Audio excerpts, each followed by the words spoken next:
প্রত্যেক সপ্তাহের মতন এ সপ্তাহতেও মার্কেট নিয়ে আলোচনা করব। আমরা লাস্ট ফ্রাইডেতে নিফটির মধ্যে কিন্তু একটা খুব ভালো র্যালি দেখেছি। টিসিএস এর রেজাল্ট আসার পরই আমরা নিফটির মধ্যে কিন্তু আবার একটা সর্বোচ্চ নতুন হাই দেখতে পেলাম। আর ব্যাংক নিফটির মধ্যে ব্যাংক নিফটি একটা ফ্ল্যাট টু পজিটিভ ক্লোজিং দিয়েছে। তো নিফটি এবং ব্যাংক নিফটি দুটো নিয়েই আলোচনা করব। এর সাথে সাথে কয়েকটা স্টক আমার ওয়াচ লিস্টে রয়েছে, সেগুলো নিয়েও আলোচনা করব। তাহলে ভিডিওটা শুরু করা যাক। আমি নিরুপমা শেয়ার শেখো চ্যানেলের পক্ষ থেকে সকল বন্ধুদের স্বাগত জানাই। আর চ্যানেলটা যদি সাবস্ক্রাইব না করে থাকেন তাহলে অবশ্যই চ্যানেলটা সাবস্ক্রাইব করে নেবেন আর পাশে থাকা বেল আইকনটা প্রেস করে রাখবেন। আমি ভিডিও আপলোড করার সাথে সাথে আপনাদের কাছে ভিডিওটা পৌঁছে যাবে। আর টেলিগ্রাম চ্যানেলে আমি রেগুলারই মার্কেট নিয়ে আলোচনা, যদি চান জয়েন করতে পারেন। ডেসক্রিপশানে আমি টেলিগ্রাম চ্যানেলের লিঙ্ক দিয়ে রাখবো। তো লাস্ট ফ্রাইডেতে নিফটির মধ্যে আমরা 261 পয়েন্টের র্যালি দেখতে পেয়েছিলাম। টিসিএস এর রেজাল্ট কিন্তু একটা খুব ভালো রেজাল্ট আমরা পেয়েছি এবং আগামী দিন মার্কেটে একটা কি রিয়াকশান হবে সেটা আমরা দেখতে পাবো। তো সেরকমই আমরা দেখলাম মার্কেটে নিফটি কিন্তু একটা খুব দুর্দান্ত র্যালি দেখালো এবং নিফটি এখানে তার নতুন সর্বোচ্চ হাই তৈরি করলো, যেটা রাখি 24,592। নিফটি এই যে র্যালিটা দেখিয়েছে, যদি আগামী সপ্তাহে নিফটিকে আমরা 24,620 ওপরে ট্রেড করতে দেখি এবং সাস্টেন করে, সেক্ষেত্রে কিন্তু আমরা আগামী সপ্তাহতেই নিফটিকে 25,000-এ পৌঁছে যেতে দেখতে পারি। তো এছাড়াও আমরা দেখলাম ইনফ্লেশনের ডেটাটা আমাদের কাছে চলে এসেছে। জুন মাসে যে ইনফ্লেশনের ডেটা এসেছে সেটা আমরা দেখতে পাচ্ছি, সেটা বেশ কিছুটা বেড়েছে, সেটা 5.1%-এর কাছে হয়েছে, যেটা গত মাসে ছিল 4.75। এটা একটা মার্কেটের উপর কিন্তু রিয়াক্ট হবে, যদি আমরা মানডে মার্কেটে দেখতে পাবো। তা মানডে মার্কেট কীরকম ওপেন হবে সেটা নিয়ে একটু আলোচনা করা যাক। তার আগে আমরা ইউএস মার্কেটটা একবার দেখে নেব। ডাউন জোনেও আমরা একটা খুব ভালো র্যালি দেখেছি। এখানেও কিন্তু সর্বোচ্চ নতুন হাই তৈরি করেছে, সেটা হচ্ছে 40,257। তো ডাউন জোন ক্লোজিং দিয়েছে 247 পয়েন্ট ওপরে, অর্থাৎ 40,000-এ ডাউন জোন ক্লোজ হয়েছে। আর ন্যাসডাকে আমরা 115 পয়েন্টের ওপর ক্লোজ পেয়েছি। তো নিফটিতে আমরা যদি দেখি, নিফটি 24,500-র নিচে ট্রেড করতে থাকে, সেক্ষেত্রে নিফটির জন্য আমাদের যেটা ফার্স্ট যে লেভেল, তার জন্য আমরা লেভেলগুলো কিন্তু খুব ভালো করে ওয়াচ করব। নিফটির জন্য যেটা ইম্পর্টেন্ট লেভেল আছে সেটা হচ্ছে 24,450। একে ব্রেক করে যদি নিফটি তার স্ট্রং যে সাপোর্ট 24,400-কে রেসপেক্ট করে ওপরের দিকে ট্রেড করতে থাকে, তাহলে আমরা কিন্তু আবার নিফটির মধ্যে আবার ভালো র্যালি দেখতে পেতে পারি।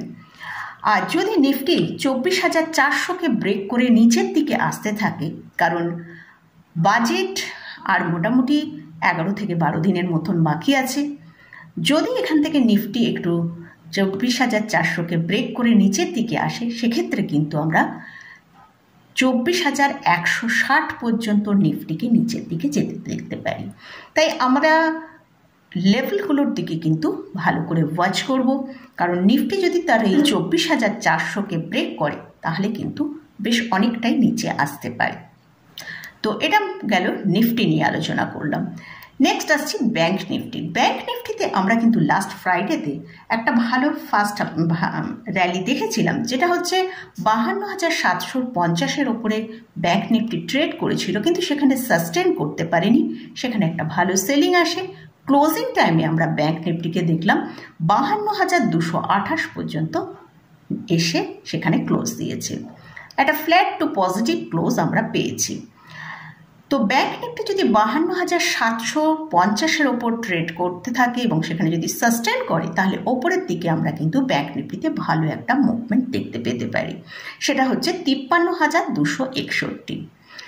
আর যদি ব্যাংক নিফটি নিচের দিকে 52,050-কে ব্রেক করে নিচের দিকে ট্রেড করে, সেক্ষেত্রে আমরা নিচের দিকে 51,700 পর্যন্ত ব্যাংক নিফটিকে নিচে আসতে দেখতে পারি। তো মোটামুটি এটা গেল নিফটি এবং ব্যাংক নিফটি নিয়ে আলোচনা করলাম। এবার আমার ওয়াচ লিস্টে কয়েকটা স্টক রয়েছে, সেটাই আমি আপনাদের সাথে শেয়ার করব। তো আমরা রিসেন্ট ব্যাংক নিফটির মধ্যে খুব ভালো সেলিং দেখেছিলাম। এইচডিএফসি ব্যাংকের একটা ভালো সেলিং আসার জন্য। কিন্তু লাস্ট ফ্রাইডেতে আমরা দেখেছি এইচডিএফসি ব্যাংক 1600-র কাছে একটা স্ট্রং সাপোর্ট নিয়েছে। সেখানে সাপোর্ট নিয়ে এইচডিএফসি ব্যাংকের ক্লোজ পেয়েছি আমরা 1620 টাকার ওপরে। যদি এইচডিএফসি ব্যাংক এই 1600 টাকার সাপোর্ট নিয়ে ওপরের দিকে ওপরের দিকে র্যালি দেখাতে পারে, তাহলে কিন্তু এইচডিএফসি ব্যাংকে একটা ভালো বাই আসার চান্স রয়েছে। তো এর জন্য যে স্টপ লসটা এইচডিএফসি ব্যাংকে মেনটেন করতে হবে সেটা হচ্ছে 1590 টাকা। এইচডিএফসি ব্যাংকের ওপরের দিকে যে র্যালিটা আমরা দেখতে পাবো, টার্গেটটা হচ্ছে 1680, সেকেন্ড হচ্ছে 1700। তো এইটার জন্য আমাদের হয়তো মোটামুটি 7 থেকে 10 দিন টাইম লাগতে পারে। তো এইচডিএফসি ব্যাংক মোটামুটি সে তার 0.50 এবং 200 ডিএমআর ওপরে ট্রেড করছে। এই জন্য কিন্তু এই স্টকটা আমি আমার ওয়াচ লিস্টে রেখেছি। আর সেকেন্ড যে স্টকটা নিয়ে আলোচনা করব সেটা হচ্ছে পিএসইউ ব্যাংক। আমরা এই যে ব্যাংক নিফটিতে এতটা সেলিংয়ের ফলে আমরা কিন্তু পিএসইউ ব্যাংকের মধ্যে একটা ভালো সেলিং দেখেছিলাম। তার মধ্যে আজকে যে ফার্স্ট যে স্টকটা নিয়ে আলোচনা করছি সেটা হচ্ছে bank of Baroda. Bank of Baroda এখন ট্রেড করছে 250 টাকা। এর জন্য যে স্ট্রিক্টলি আমাদের স্টপ লসটা ওয়াচে রাখতে হবে সেটা হচ্ছে 240 টাকা। টার্গেট হিসেবে 270 ফার্স্ট টার্গেট, সেকেন্ড টার্গেট 280। এটার জন্য কিন্তু মোটামুটি 10 থেকে 15 দিনের মতন টাইম লাগতে পারে। আর এই স্টকের যে আরএসআইটা আছে সেটা 33.98 এর কাছে ট্রেড করছে। আর এই স্টকটাও কিন্তু 200 ডিএমআর ওপরে ট্রেড করছে। সেকেন্ড যে স্টক মানে পিএসইউ ব্যাংকের মধ্যে সেকেন্ড যে স্টকটা নিয়ে আলোচনা করছি সেটা হচ্ছে পিএনবি। এই স্টকটাও কিন্তু তার 200 ডিএমআর ওপরে ট্রেড করছে, হয়তো এখানে একটা সাপোর্ট নিতে পারে। সেই জন্য এই স্টকটাকে আমার ওয়াচে রেখেছি। এর কারেন্ট প্রাইস চলছে 117 টাকার কাছে। 110 টাকা স্টপ লস রেখে টার্গেট হিসেবে 136 টাকা রাখা যেতে পারে। লাস্ট যে স্টকটা নিয়ে আলোচনা করছি সেটা হচ্ছে স্টেট ব্যাংক। ব্যাংক নিফটিতে এতটা সেলিং এলো, স্টেট ব্যাংক কিন্তু তার যে স্ট্রং সাপোর্ট 820 টাকা রয়েছে সেটাকে কিন্তু রেসপেক্ট করেই আমরা দেখলাম উপরের দিকে ট্রেড করেছে। তো যদি এই 820 টাকাকে স্টপ লস রেখে একবার স্টেট ব্যাংকে দেখা যেতে পারে, যদি 850 কি 840-এর কাছে পাওয়া যায় তাহলে একবার বাই করা যেতে পারে। ওপরের দিকে টার্গেট হিসেবে ফার্স্ট টার্গেট 890, সেকেন্ড টার্গেট 900 টাকা পর্যন্ত যেতে পারে। এই স্টকটাও তার 50 এবং 200 ডিএমআর ওপরেই ট্রেড করছে।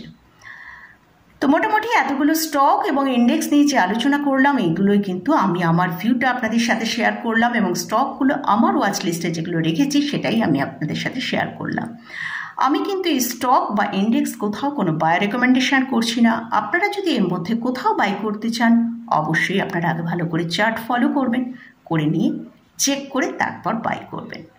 তো মোটামুটি আজকের মতন ভিডিওটা এখানেই শেষ করছি। ভিডিওটা যদি ভালো লাগে অবশ্যই লাইক করবেন, শেয়ার করবেন, সাবস্ক্রাইব করবেন। ধন্যবাদ।